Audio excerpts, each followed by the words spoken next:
اور اپنے گھر والوں کو نماز کا حکم کرو اور اس پر قائم رہو۔ ہم تم سے روزی کے خواستگار نہیں، بلکہ تمہیں ہم روزی دیتے ہیں، اور نیک انجام اہل تقوی کا ہے۔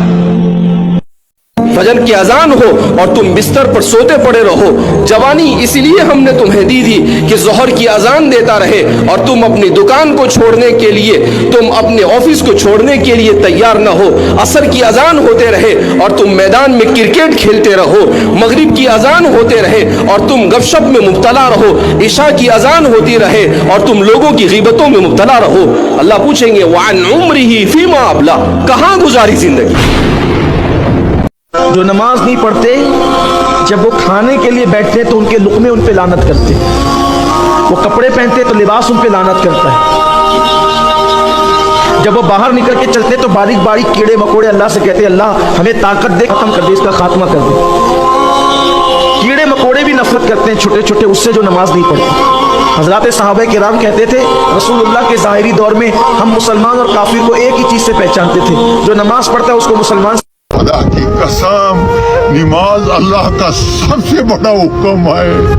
کلمہ پڑھنے کے بعد سارے اعمال نیچے آئے ہیں، جبرائیل امین نے حضور پاک صلی اللہ علیہ وسلم کے اوپر لائے، لیکن یہ نماز کا تحفے کے لیے اللہ پاک نے اپنے محبوب کو عرشوں پہ بلایا، عرشوں پہ، اور وہاں پر جا کے یہ نماز کا تحفہ دیا کہ میری طرف سے اپنی امت کو یہ نماز کا تحفہ دے دو۔ جب یہ نماز کا تحفہ لایا صحابہ کرام ایسا خوش ہو گئے کہ خوشی سے اچھلتے تھے۔ یہودی نے بولا بھائی کوئی اللہ کا خزانہ مل گیا، اتنا خوشی مناتے ہو، پیٹ کے اوپر تو پتھر باندھتے ہو بھوک سے۔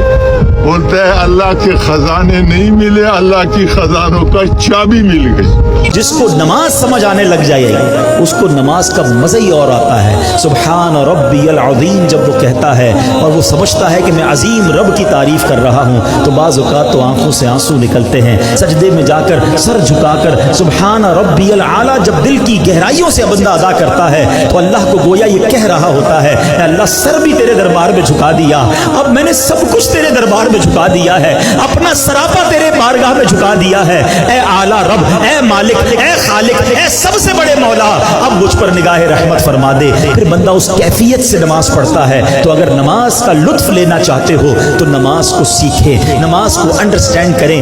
ایسے بندے بھی ہیں 5 وقت کے نمازی، ان کی ایک نماز چھوٹ جائے پریشان ہو جاتے ہیں، اور وہ بھی بندے جن کی 5 چھوٹ جائے پتہ ہی نہیں۔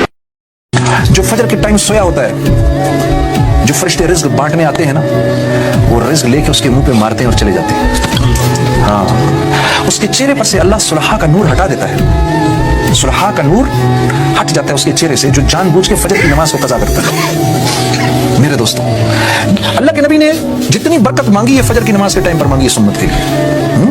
جو نماز نہیں پڑھتا وہ آج سے شروع کر لے۔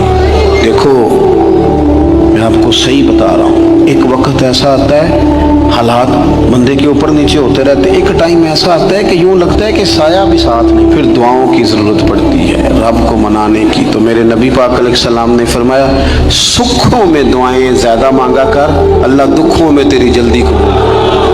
حضور فرمایا جب بندہ نماز کے ارادے کے لیے اٹھتا ہے اور وضو کرنے کے لیے جب پانی کا پہلا قطرہ چلو پہ لیتا ہے، جو ہی اس کے بدن سے وضو کا پانی چھوتا ہے اللہ اس کے گناہوں کو معاف فرما دیتا ہے۔ اس نے ایک نماز بھی جان بوجھ کے چھوڑی، اس نے رب کے رب ہونے کا انکار کیا کہ بے نمازی کو قبر ایسے دبائے گی کہ اس کی پسلیاں ٹوٹ پھوٹ کر ایک دوسرے میں پیوست ہو جائیں۔ فرمایا جس نے جان بوجھ کر نماز چھوڑی گویا اس نے اعلانیہ کفر کیا۔ اللہ کو فرماتے کہ مومن اور کافر کے درمیان، ایمان اور کفر کے درمیان جو فرق ہے وہ صلاح ہے۔ لیکن صحابہ کے دور میں اس کا تصور تھا نہیں کہ کوئی مسلمان ہو اور نماز نہ پڑھے۔ میرے نبی کے دنیا سے جاتے ہوئے آخری الفاظ تھے الصلاۃ الصلاۃ الصلاۃ، میری امت نماز نہ چھوڑنا، نماز نہ چھوڑنا، نماز نہ چھوڑنا۔ جب اللہ کی بارگاہ میں پیش ہونا پہلا سوال نماز۔ ہم کیوں نمازوں سے محبت نہیں کرتے؟ فرماتے جو بے نماز ہے اس کو مسلمانوں کے قبرستان میں نہ دفناؤ۔ کر رہا ہوں ایک گنجا سانپ بے نمازی پر قبر میں مسلط کر دیا جائے، جو قیامت تک